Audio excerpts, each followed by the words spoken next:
This is Keith McAllister, an American man who experienced one of the most horrific deaths in the history of this world.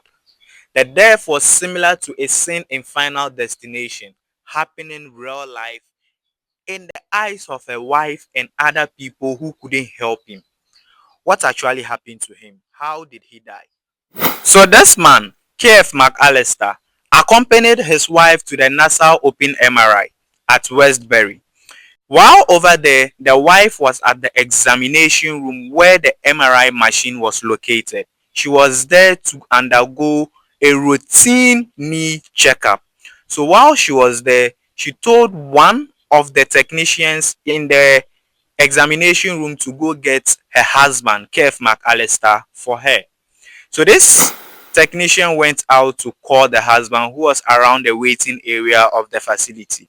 So whilst the husband was getting inside the examination room, the MRI machine was still on. And we all know that MRI machine works with very strong magnetic forces.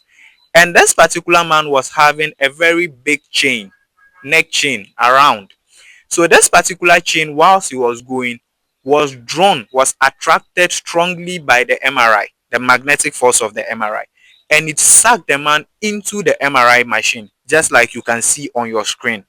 So whilst this man was being sucked inside this MRI machine and was being brutally hurt, the wife and the technician made all effort to pull him out of the MRI machine and also making effort to turn the MRI machine on. However, according to the wife, this MRI machine kept on attracting this man, sucking him right into it for like an hour. Helplessly, they were trying to remove him, but they couldn't.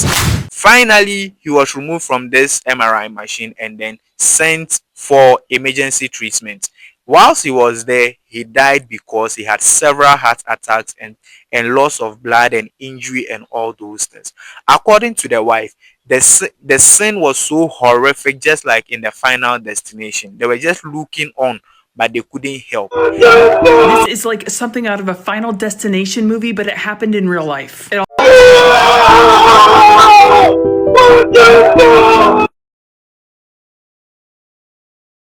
Now, there were news that this particular man was not authorized to be in the examination room. However, the stepdaughter of this man, whose name is Samantha, has come out to say that no, it was simply an accident. He was really authorized to be in the room. He went there to help the wife get back on her feet so that they can go back home.